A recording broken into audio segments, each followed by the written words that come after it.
Gracias por estar ahí y por conectarse a la señal de UCI Noticias en Facebook, Canal 1 de Win TV, Canal 101 de Vez Cable y muy pronto en muchas ciudades del país. Muy pronto. Yo soy Willy Vázquez. Y yo soy Jaime Serra. Y esto es Argolla TV. El programa en donde nos gusta cantar canciones de recuerdo como ya, ya, ya, ya, ya, ya, ya, ya, ya, ya, ya, ya, ya, ya, Susana, Susana. Susana, tus errores. Asume tus delitos. Miren este video.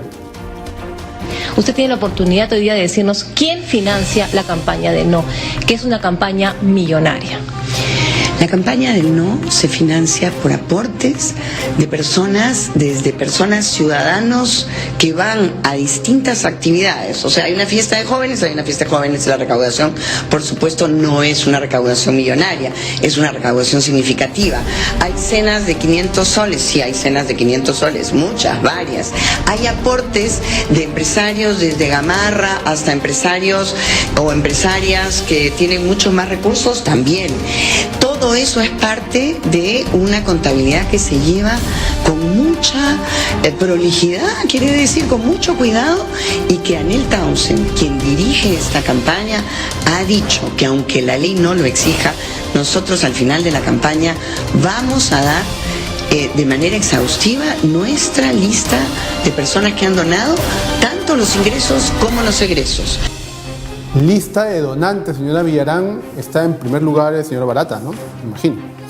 Pero la diferencia que hay ahorita entre los que defienden, digamos, el partido aprista, las donaciones a través de Nava, las donaciones del Partido Nacionalista, acuérdense que ahorita mismo el fiscal va, por fin, a establecer la acusación contra la expareja presidencial o también con el señor Toledo.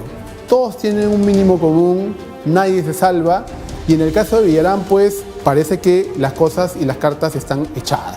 Habría que esperar pronto ya, de parte de la Fiscalía, que tome acción, que comience a hacer las acusaciones, porque por encima de prisiones preventivas, prisiones preliminares, lo que necesitamos es justicia. Y que los que han delinquido con el dinero de todos nosotros, porque el dinero de los aportes de campaña, los dineros de las coimas, son dinero de todos los peruanos. Es dinero de todos los peruanos, así que, bueno, habría que pedirle más celeridad al Ministerio Público, para todos.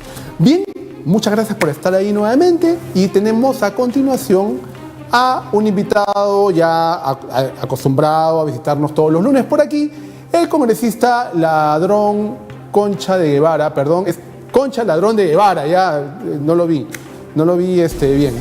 Entonces, vamos adelante, congresista. ¿Qué le pasa, señor periodista? Ya no se acuerda de mí. ¿Qué pasa? ¿Cuál es el problema acá? ¿Qué le pasó? ¿Por qué está así todo con una gorra? ¿De dónde viene usted ahora? Vengo de visitar a mi amigo Edwin. Cállese la boca, cadete.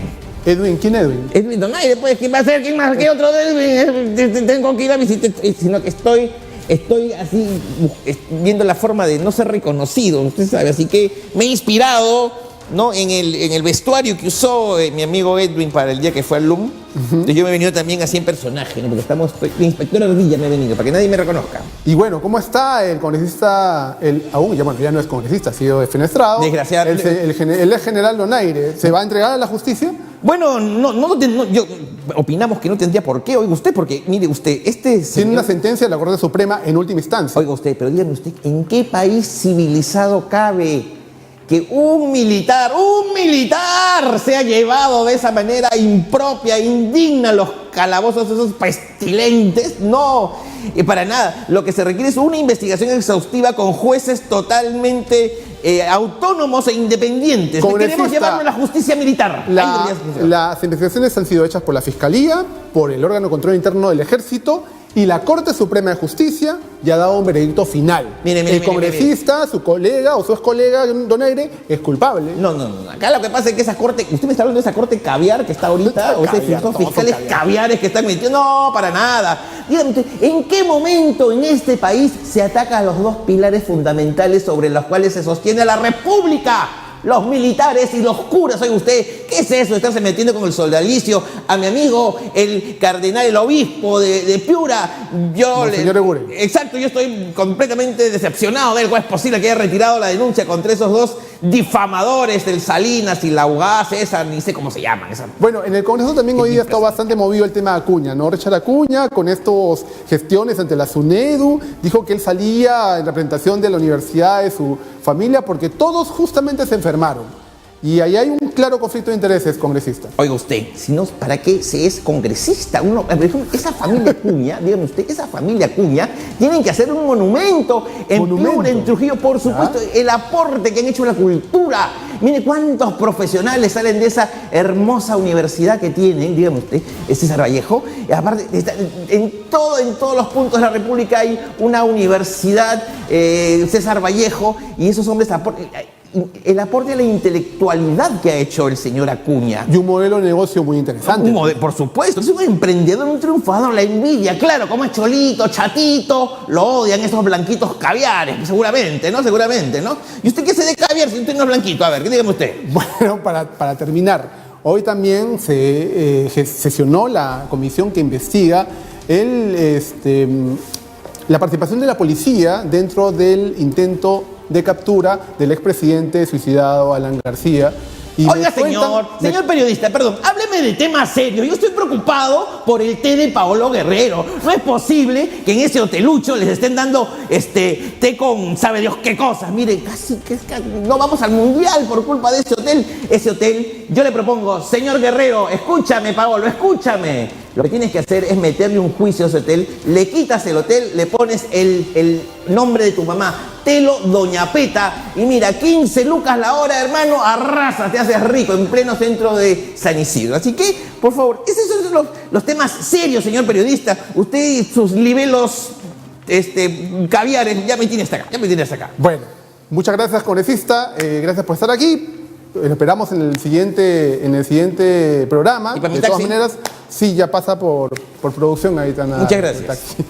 Bueno, ahora vamos a presentar una nota que nos va a dar un poco la entrada al siguiente tema que vamos a hablar aquí en el programa, porque tenemos un invitado muy especial. Patricio Valderrama es divulgador científico, es geólogo, es PhD, vamos a hablar de todo y esténse atentos y participen en las redes porque vamos a resolver todas las preguntas acerca de la posverdad, la fake news y por qué la gente cree menos en la ciencia ahora. Vamos a tratar de dar una explicación en la siguiente nota. La fake news y por qué la gente cree cada vez más en ellas. Adelante. En un mundo donde la información literalmente está en la palma de la mano, donde podemos tener en un solo clic la puerta abierta a un sinnúmero de contenidos, en este mundo hiperconectado se está desarrollando un fenómeno que poco a poco va tomando fuerza, forma y adeptos: la desinformación.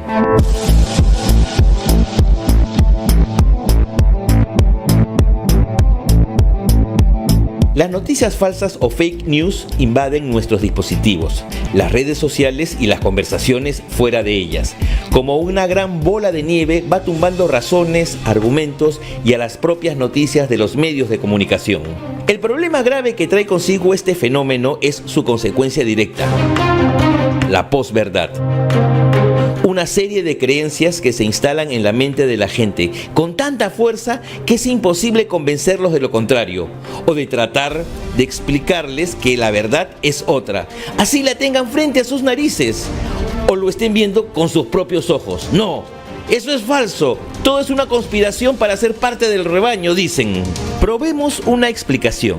Existe en la sociedad actual, y no solo en nuestro país, un temor creciente, una desconfianza permanente y un miedo total a todo lo que nos resulte diferente o no comprensivo. La naturaleza humana siempre ha buscado una explicación a todo lo que pasa a su alrededor. Así fue con los primeros seres humanos y así pasa ahora. El detalle es que, en un mundo en permanente y veloz cambio, los esquemas suelen caer, las estructuras del entendimiento tambalear y ante esto, el miedo arrecia. Miedo es lo que podemos encontrar detrás de la posverdad, que se alimenta directamente de las noticias falsas y de los discursos de odio. El miedo también está presente en las teorías conspirativas y en creer que existe una mano negra que maneja todo detrás de bambalinas. Mucho miedo cuando el mundo avanza, los seres humanos se desarrollan, la sociedad se hace más democrática y el pensamiento conservador acude a la desinformación y a la mentira para contraatacar. La luz que queda en este túnel es la ciencia y la divulgación científica. Centrarnos en ello y poner de nuestra parte para despertar la curiosidad por saber más, que es innata al ser humano, es lo que nos podrá salvar de este fenómeno. Aún es tiempo, mañana puede ser muy tarde. Parafraseando a Vallejo, hay ciencia mucho por hacer.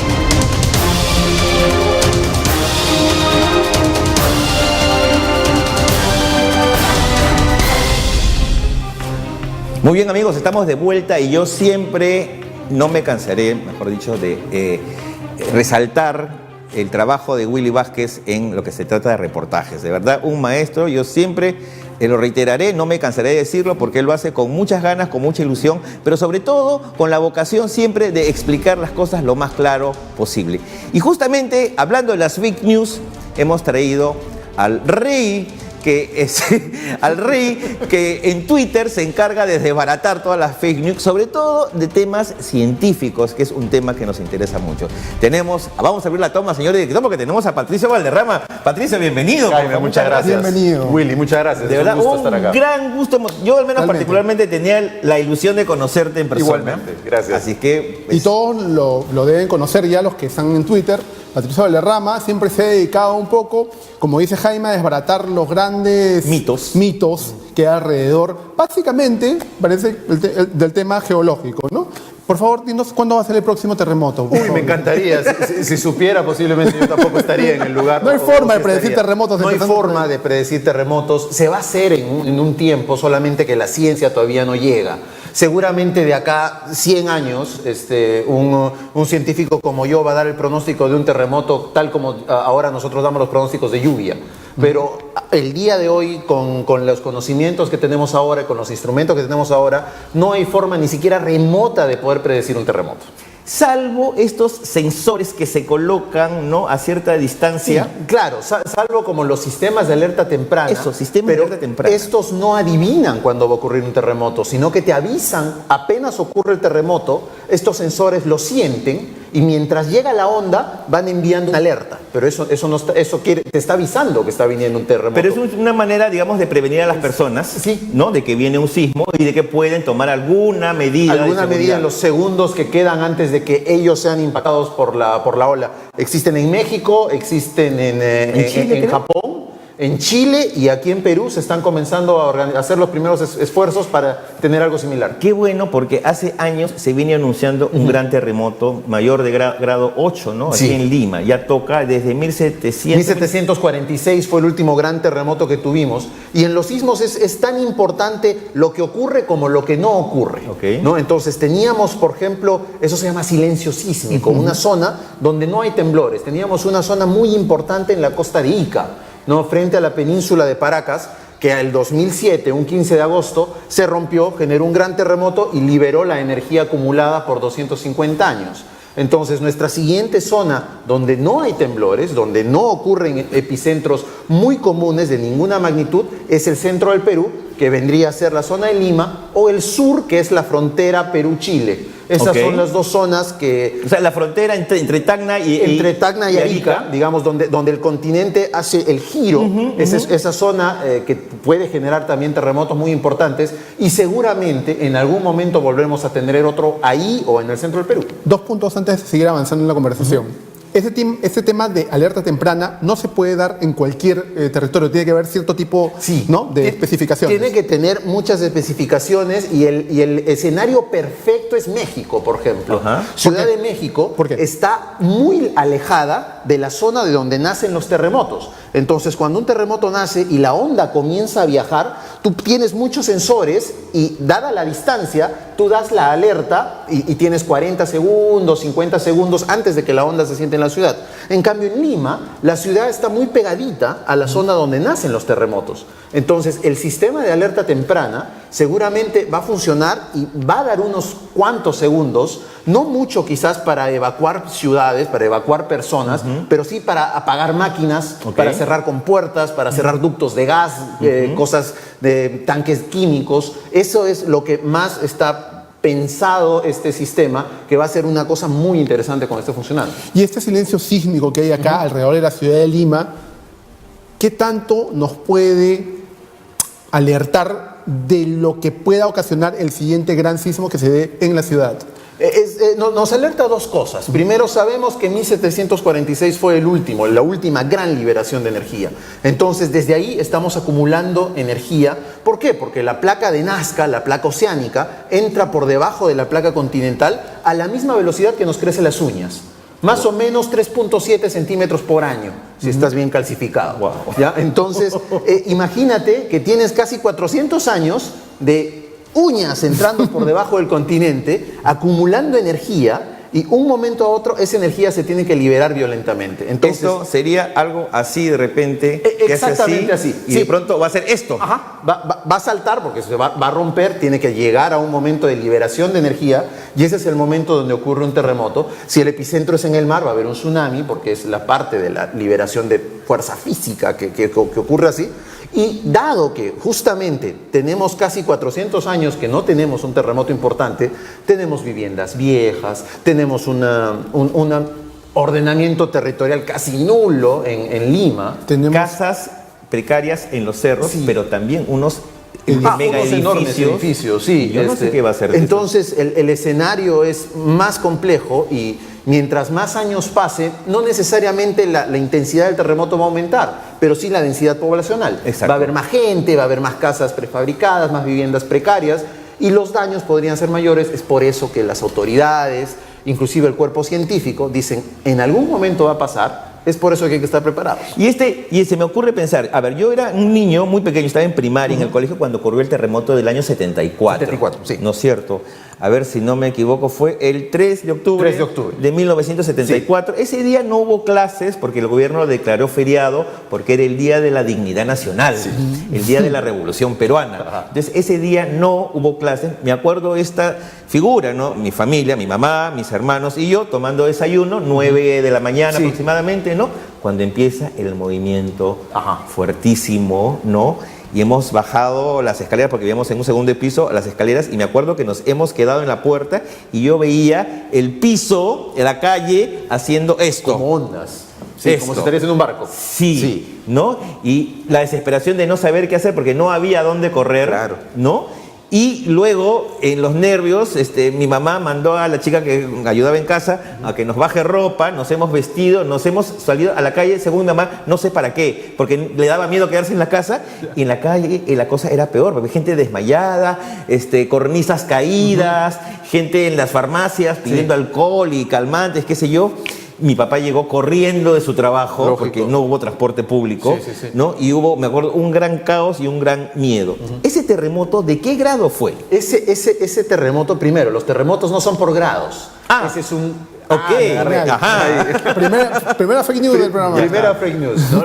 Las escalas graduadas son como los que miden la temperatura, ¿no? 30 grados, 37 grados, cuando estás en 40 grados ya estás muy mal. Por ejemplo, la escala métrica, la escala de la regla, esa es una escala graduada porque dentro de cada unidad hay 10 ramitas, ¿no? En cambio, la escala sísmica es dentro de cada unidad no hay 10, hay 30.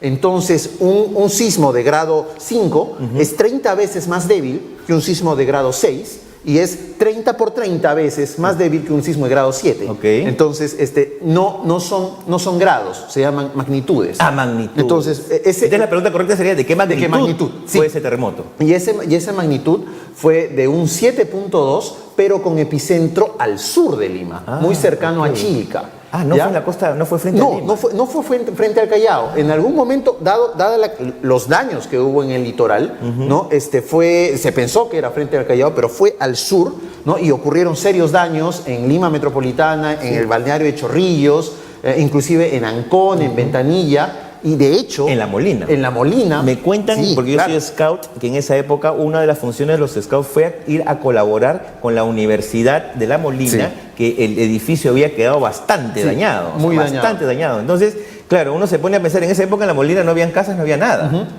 Hoy día no es esa figura. O sea, La Molina está totalmente poblada, urbanizada. Y es un terreno débil, es, ¿no? Un terreno muy arenoso. Similar al terreno de playa, digamos, ¿no? Terreno de Chorrillos, de la Costa Verde, de Ventanilla.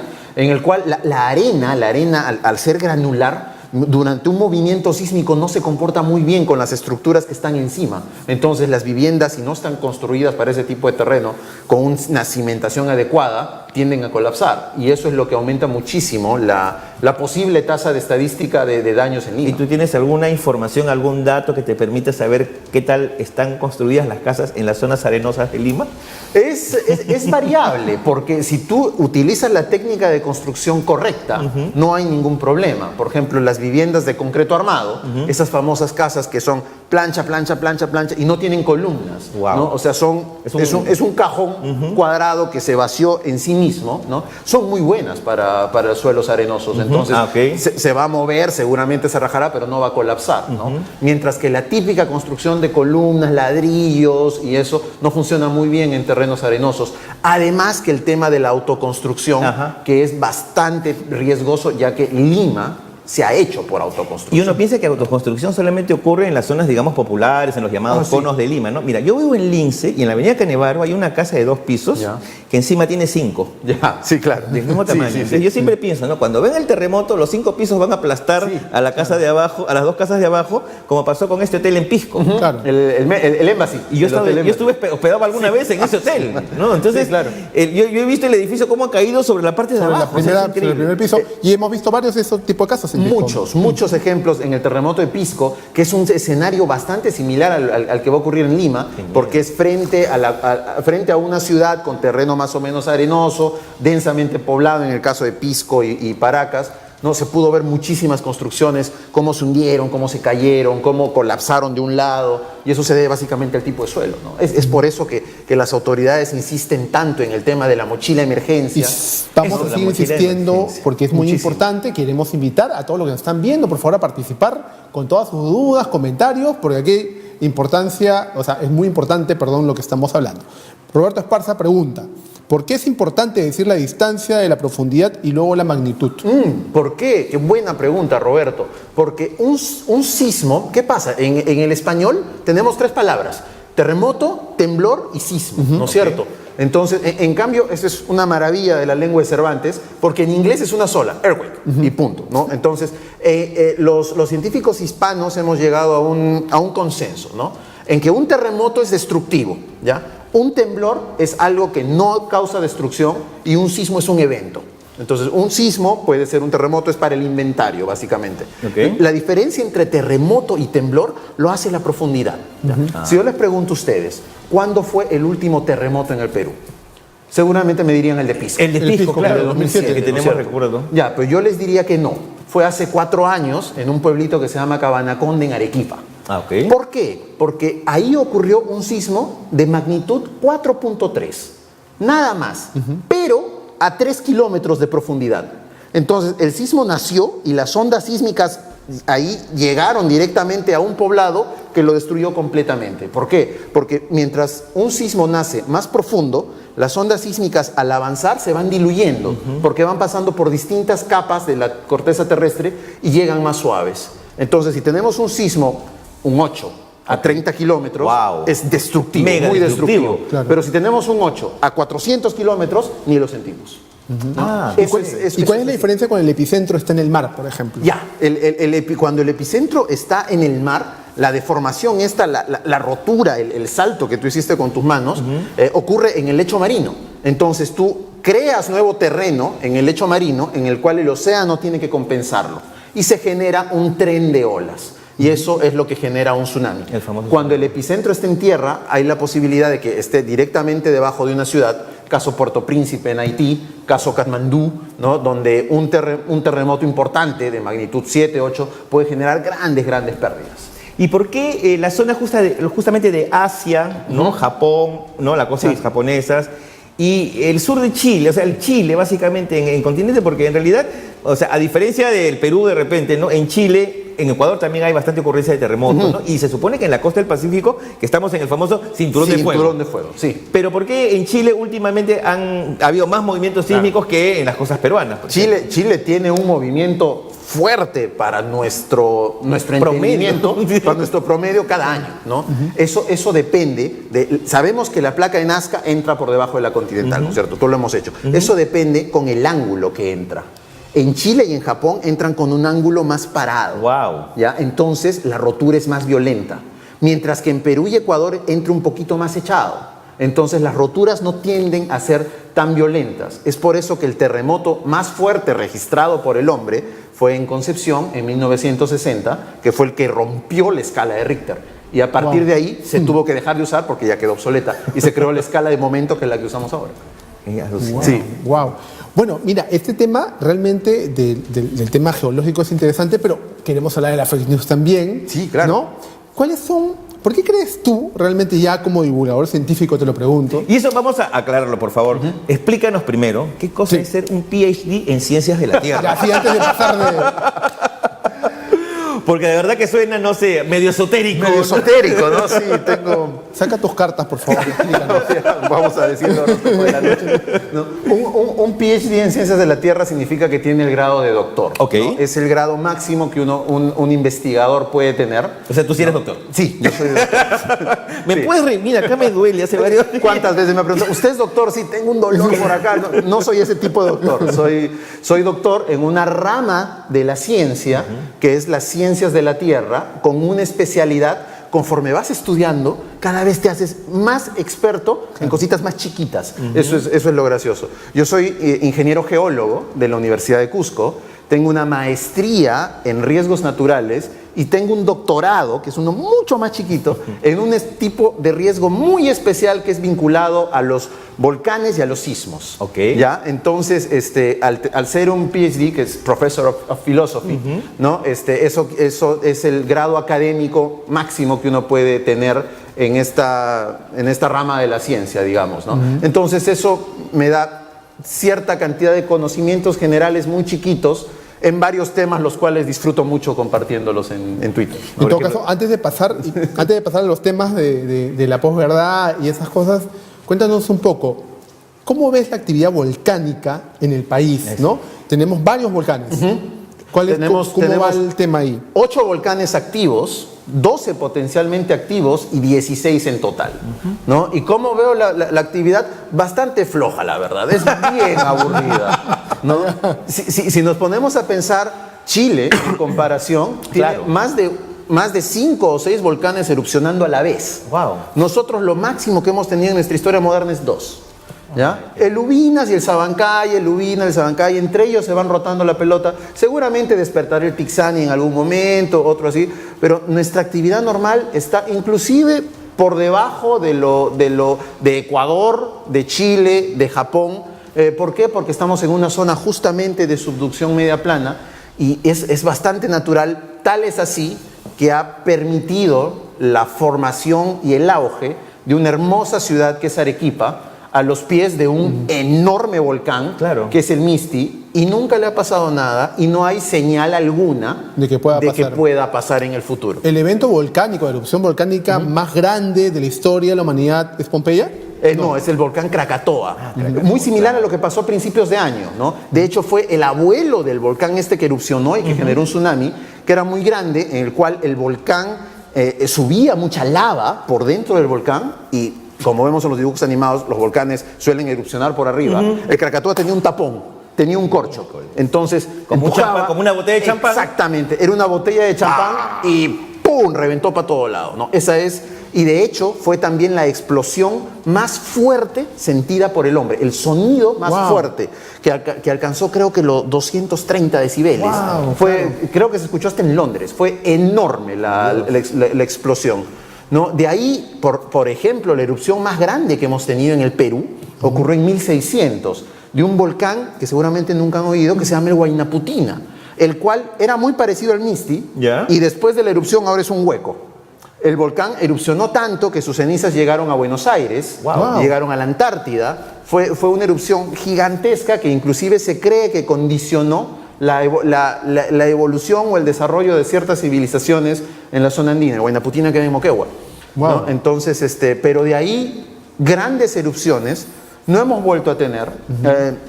Muchos científicos están monitoreando todos los volcanes que puedan entrar en actividad y no hay señal alguna. El Sabancaya ya estaba en actividad, si iban por el cañón del Colca hasta el año pasado, podían ver una fumarola, una columna de ceniza. Ya ni eso. Ya está bajando mucho su intensidad. Hay que hablar con alguien, con el Ministerio sí, habría que hacer una ley para... Con el Ministerio de Energía hay que hablar, para que dé energía para fomentar el turismo. Patricio, se me vienen 1 millón de preguntas, no sé cuál de todas hacerte, pero por ejemplo, a ver, saliendo un poco al mundo, el famoso hay una película, ¿no es cierto?, basada en un megavolcán que hay en Yellowstone. Sí, Yellowstone es una mega caldera. Sí. Ya, es verdad que podría pasar algo como lo que describe esta película, una gran mega explosión. 2012 es la película. 2012 sí. La película, ¿no? Que cubriría el mundo con cenizas y qué sé yo, y tendrían que venir los gringos al país a salvarnos. les pediremos visa para entrar, ¿no? Mínimo, ¿no? Sí. hay que entender algo que las películas son, ¿no? Entonces, tal como hemos visto Avengers, ¿no? Hay de ese tipo de películas que a veces... Porque hay gente que termina muy asustada con esas Hay cosas, gente que termina muy psicoseada. Yo, por ejemplo, estaba asustado por la última película.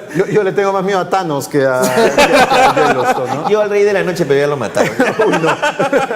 Entonces, efectivamente, es un megavolcán. O sea, se llama una caldera, que quiere decir que es un volcán y un conjunto de volcanes gigantesco, ¿no? El cual en algún momento de entrar en erupción seguramente va a cambiar la forma de vida en América del Norte. Wow. Lo que pasa es que ese volcán erupciona más o menos cada 1.000.000 de años y su ciclo de recarga es muy lento. Entonces podemos estar tranquilos por unos 600.000 años más, o sea... Pero de todas maneras hay que anotarlo en el calendario. Para que no, por si acaso. En no el se te olvide, calendario del pues. 1.747, ¿no? Y el tema del miedo que te produce la película Sí, claro. me lleva al tema que vamos a conversar ahora. ¿Por qué crees que la gente cree en las noticias falsas?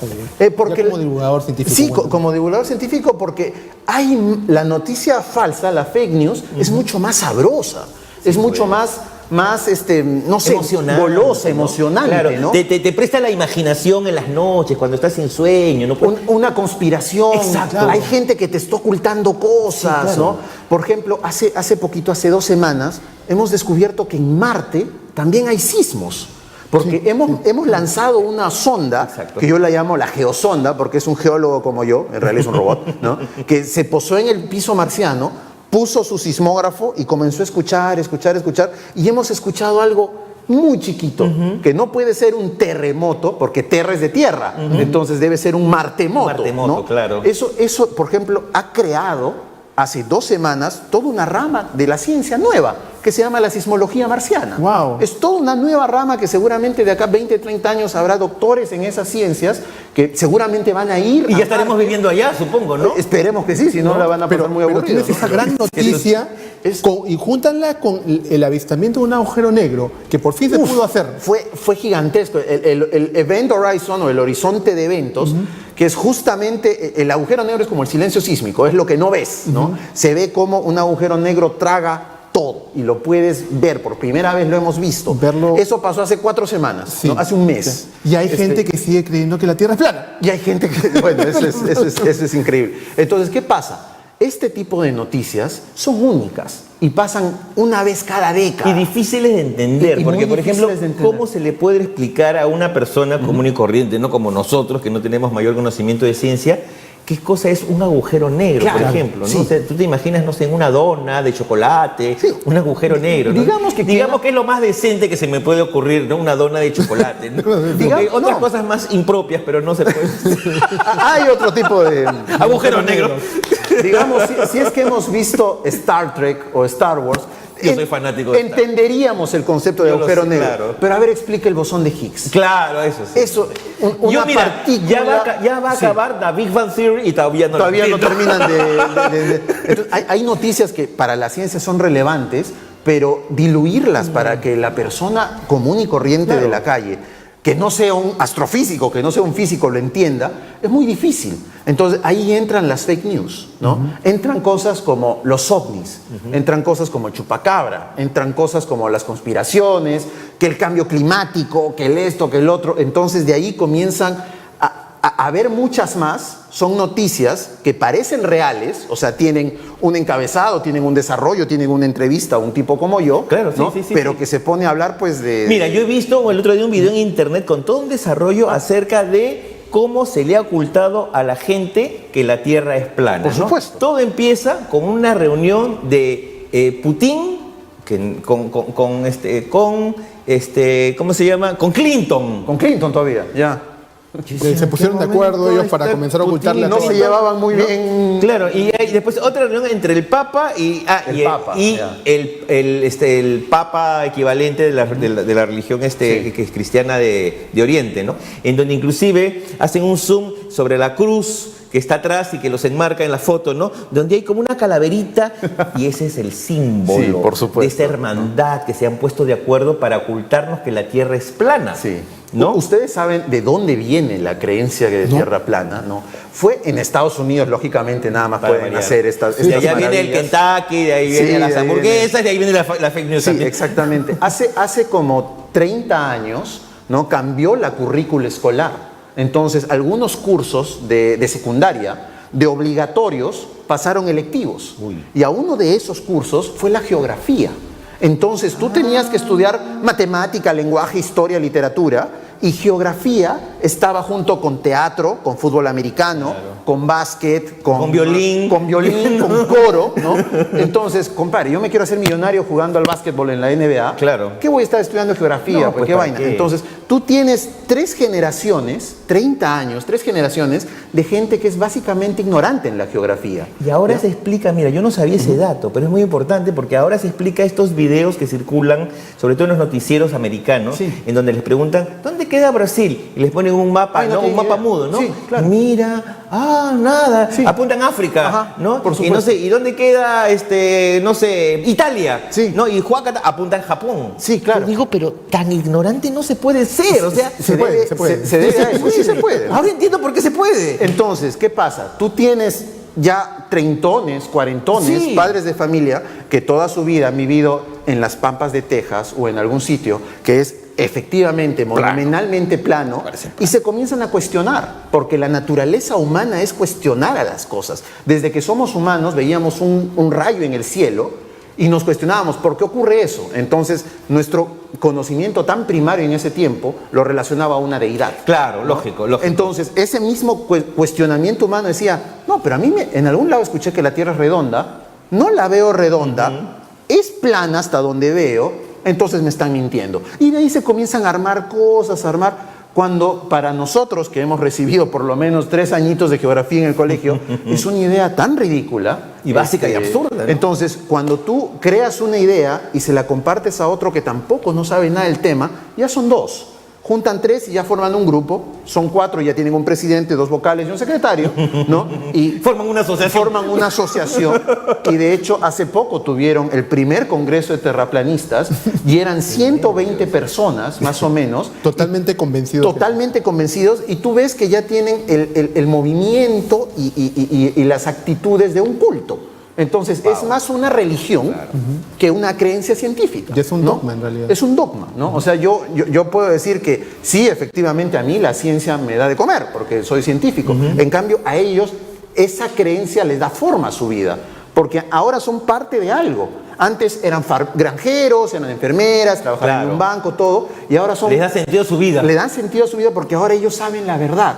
Y ese es el clic de las fake news, ¿no? De que tú sabes algo que el resto ignora. Entonces, no hemos llegado a la luna, la Tierra es plana, Alan no está muerto. Bueno, también esa es una No, de parece nuestras- mentira, pero nuestras sí más- tiene alguna Sí, relación. son ¿no? nuestras leyendas. Momias extraterrestres En que Nazca. estudian en el Congreso de la Que República. son validadas por un congresista, Eso, que es el eso colmo, fue ¿no? alucinante. O ¿No? sea, toda la comunidad arqueológica del Perú gritando a vivas voces que eso es un engaño. Y eso es grave. Cuenta un poquito, en resumen, qué es lo que pasó con las El momias. resumen que pasó es que llegaron un grupo de estafadores que son bien conocidos por falsificar restos arqueológicos, ¿no? Agarraron efectivamente una momia humana, le deformaron las manos, le deformaron la cabeza con huesos de animal y dijeron que son unas momias alienígenas. Así nomás, y dijeron que habían hecho estudios y usaban palabras complicadas, pruebas de ADN, todo eso. Lógicamente, esa lógica ni siquiera soporta el más mínimo análisis.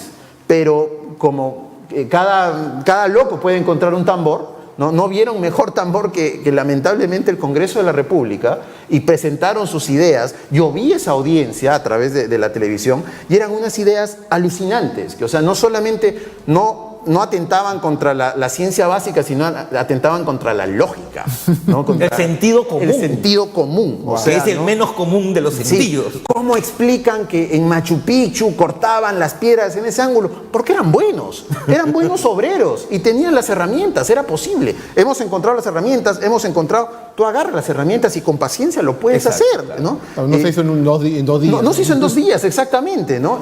Las pirámides se hicieron casi en 100 años, ¿no? Entonces, bueno, la línea de Nazca las líneas de Nazca es un campo de aterrizaje extraterrestre, ¿no? Sí, por supuesto. Claro, ¿no? y están las naves, y están los extraterrestres dibujados. ¿Qué te pasa? Y porque aterrizan 3 veces por día. Claro. Entonces, es lógico que Tiene eso controlar aéreo. Entonces, y todo, ¿no? Justamente hace como unas 2 semanas en el Museo Nacional de Arqueología hubo una conferencia para ver básicamente cuándo todo esto se pudrió, ¿no? Cómo es que esos estafadores, ¿no? Porque en realidad lo que pedían era dinero del Estado peruano para seguir investigando, pero con eso se financiaban sus hermosos sueldos y sus lujosas casas y su cuchipanda, seguramente. Sí, claro, ¿no? Por supuesto, ¿no? Y construían un par de momias más. Oye, ¿no? perdón, eso me parece pastores evangélicos, no sé, me hace pensar, no sé. Bueno, son ya. cultos, son ideas que ya no apelan a la lógica ni a la razón, porque si tú apelas a la lógica y a la razón, por supuesto que apelas al conocimiento y sobre todo al escrutinio, sino apelan a la fe, a una creencia de que es así porque yo lo digo,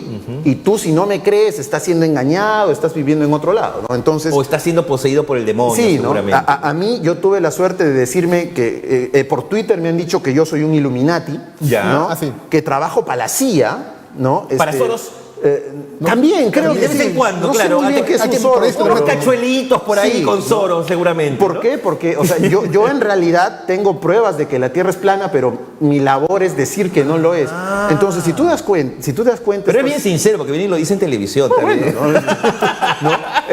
Si tú te das cuenta, ese tipo de razonamiento ya bordea la locura. O sea, no es cuestionarte Bueno, todo. mira, hemos entonces- visto personajes, y lo digo públicamente, como la doctora, creo que es Beatriz Mejía, ¿no? Sí, o sea, con una vehemencia y una fe ciega, apelando a esta idea de que la ideología de género homosexualiza y lo demuestra, ¿no? Con palabras, porque a la hora que tú le pides pruebas tangibles, no hay, una hoja de un libro donde diga tal cosa, ¿no? En la currícula escolar, en los textos escolares. Entonces, pero efectivamente lo que tú dices es como una especie de culto, lo dicen con tal convencimiento que, claro, yo he escuchado gente con respecto a ese tema que te dicen, pero algo debe haber. Claro. Tú No les explicas, sea, sí, dices mira, tú, no tú les sea, explicas paso sí. por paso, te das el tiempo, ¿no? De desarmar todos los argumentos que dan, Sí. y al final te dicen, pero algo debe haber. Porque sí. se habla de eso. Se algo habla debe haber. de eso, Yo ¿no? creo que la gente tiene miedo, que es lo que más o menos que planteaba en la nota, ¿no? Miedo, y trata de explicar el miedo de alguna forma, ¿no? Y apela al sentimiento más que a la razón. Exacto. ¿no? ¿Y qué es el miedo? El miedo es desconocimiento. Uno le tiene miedo a la oscuridad. ¿Por qué? Porque no sabes qué hay dentro de la oscuridad. Uno tiene miedo a una caída porque no sabes qué te va a esperar abajo. O bien ya sabes, esperas el dolor, ¿no? El miedo es desconocimiento, y de eso es que muchos se aferran, lamentablemente, algunas autoridades, ¿no? A su desconocimiento.